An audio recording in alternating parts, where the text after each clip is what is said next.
The silverware clinked against expensive china as my family gathered for our monthly dinner at my parents' house. I pushed my food around my plate, trying to ignore the familiar tension in the air. My brother Marcus, as always, commanded everyone's attention with stories about his corporate success. And then, he gestured with his wine glass, I closed the deal right there. 2 million in commission. He smirked in my direction. How's your little shop doing, Emma? I took a slow sip of water, remembering the morning's meeting with my accountant. My little shop had just cleared 8 figures in quarterly revenue, but they didn't need to know that. Not yet. It's fine, I said quietly, used to downplaying my success. I'd learned long ago that my achievements didn't matter in this family. Not when Marcus was the golden child. Just fine. He laughed, sharing a knowing look with our parents. Still playing shop with your little company? You know, there's always a junior position open at Anderson Corp if you want a real job. Mom nodded enthusiastically. That would be wonderful. Working with your brother at such a prestigious company. I'm happy with my business, I replied, gripping my fork tighter. They had no idea that my little shop, Eclipse Technologies, had revolutionized supply chain management software. We operated under a different name and I'd kept my involvement quiet for years. Dad cleared his throat. Emma, honey, it's time to be realistic. You're 32. Marcus was already a vice president at your age. And now I'm the youngest senior VP in Anderson Corp's history, Marcus added, raising his glass. Sometimes you have to admit when something isn't working. I thought about the folder sitting on my desk at home. The one containing the final paperwork for the acquisition I'd been orchestrating for months. Anderson Corp had been bleeding market share for years, their outdated systems barely keeping them afloat. Tomorrow, their board would announce the company's sale to a mysterious tech giant. Maybe you're right, I said softly, watching Marcus's satisfied smile grow. Maybe it's time for a change. Finally. Mom clapped her hands. Marcus, can you talk to HR about? Actually, I cut in, standing up. I should go. I have an early meeting tomorrow. On a Saturday? Marcus scoffed. With your little online shop? Come on, Emma. Stop pretending you're some big shot CEO. I grabbed my purse, kissing Mom's cheek. Good night, everyone. Marcus, enjoy your evening. Tomorrow's going to be interesting. What's that supposed to mean? He called after me, but I was already walking out the door. In my car, I finally let out the breath I'd been holding. My phone buzzed, a text from my assistant. Final contract signed. Board meeting scheduled for 9 a.m. I smiled, thinking of Marcus's smug face. He had no idea that his precious Anderson Corp had been struggling for months. No idea that their CEO had been secretly meeting with me, begging for a buyout before the company collapsed. No idea that his little sister was about to become his boss. Tomorrow, Eclipse Technologies would go public with its acquisition of Anderson Corporation. Tomorrow, Marcus would learn that his successful company had been bought by the very sister he'd spent years mocking. I started my car, remembering all the family dinners I'd endured, all the condescending comments and dismissive looks. Just wait, big brother, I whispered. Tomorrow's meeting is going to be quite a show. As I drove home, I thought about how it all started. 10 years ago, when I left my prestigious corporate job to start my own company. Marcus had laughed the loudest then, telling everyone how his little sister was throwing away her future on a pipe dream. I arrived at Anderson Corp's headquarters at exactly 8:45 a.m., dressed in a crisp black suit that cost more than Marcus's monthly salary. The security guard smiled as he handed me my visitor badge. He had no idea I'd soon be signing his paychecks. The elevator ride to the executive floor was quiet, but my heart pounded with anticipation. Through the glass walls, I could see the board members filing into the conference room. Marcus stood near the door, laughing with his usual air of superiority. I heard it's some tech company, I overheard him telling a colleague. Probably another startup trying to play in the big leagues. We'll show them how real business is done. If only he knew. I waited in the adjacent office as instructed by CEO David Thompson. He'd been desperate when he first approached me 6 months ago, admitting that Anderson Corp was hemorrhaging clients due to their outdated systems. When I showed him Eclipse Technologies software, he'd practically begged me to buy them out. Emma, David greeted me quietly, slipping into the office. Everything's ready. The board's assembled. Are you sure you want to handle this personally? I could announce the acquisition. I shook my head. I've waited 10 years for this moment, David. Some things you need to do yourself. He nodded, understanding.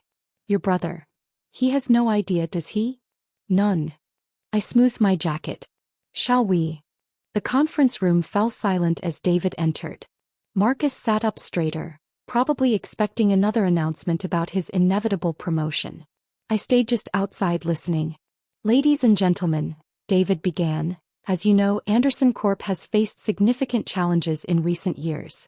Today, I'm announcing that we've been acquired by Eclipse Technologies. Murmurs filled the room.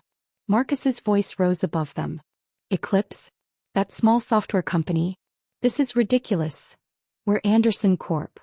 Eclipse Technologies, David continued, has revolutionized supply chain management. Their systems are 10 years ahead of ours. This acquisition will save thousands of jobs. But who are they? Marcus demanded. Some garage startup? That was my cue. I stepped into the conference room, my heels clicking against the marble floor. Actually, we're the company that's kept you employed for the past year. The coffee cup Marcus had been holding slipped from his fingers, shattering on the floor. His face drained of color as recognition dawned. Emma, he whispered. Hello, brother. I smiled, taking my place at the head of the table. Or should I say employee? The room erupted in whispers. Marcus's colleagues stared between us, putting together the pieces. The sister he'd mocked at dinner parties was now their boss. This is impossible, Marcus stuttered. Your little online shop. Eclipse Technologies, I corrected him, currently values at $4.2 billion.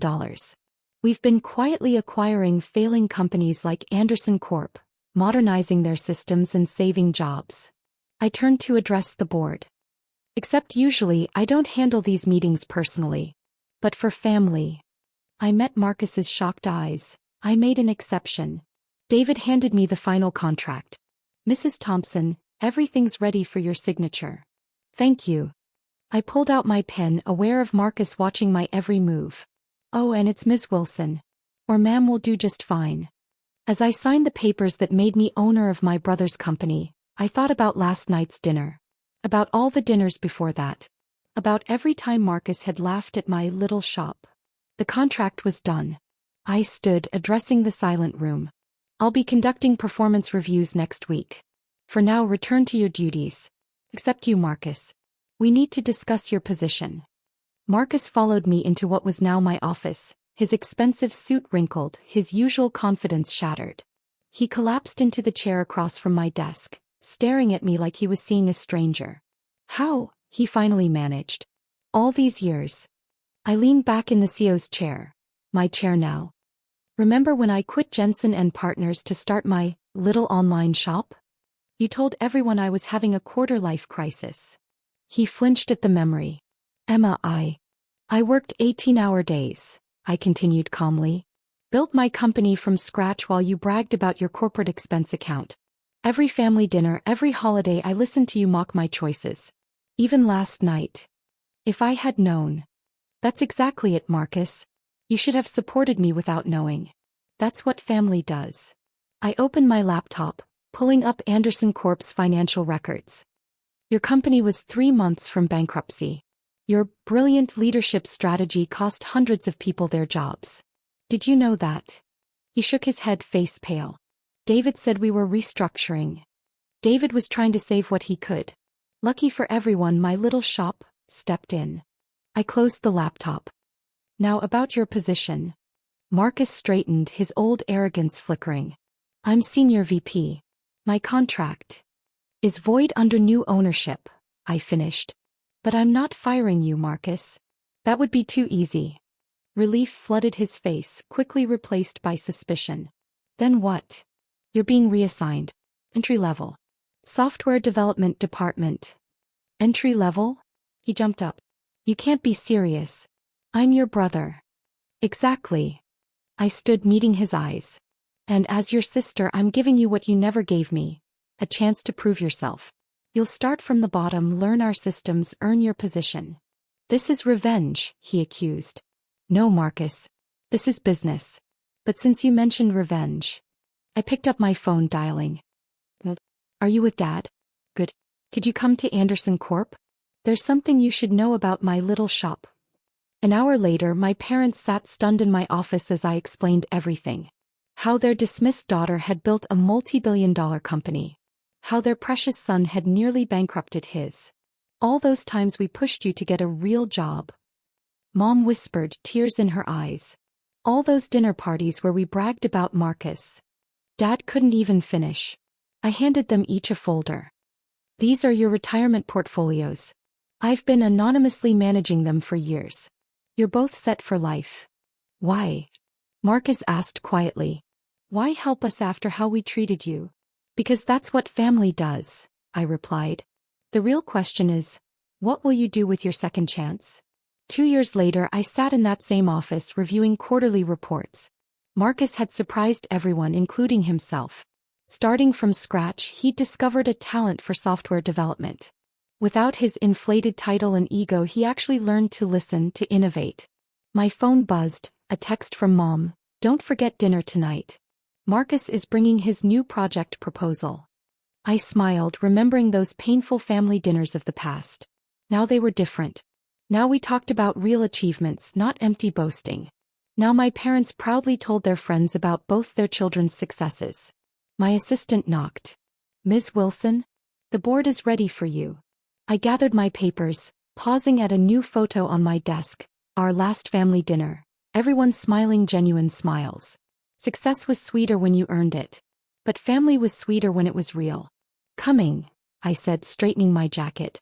My company had grown beyond even my dreams, but the greatest achievement wasn't the money or the power. It was the brother who finally saw me as an equal. The parents who learned to believe in me.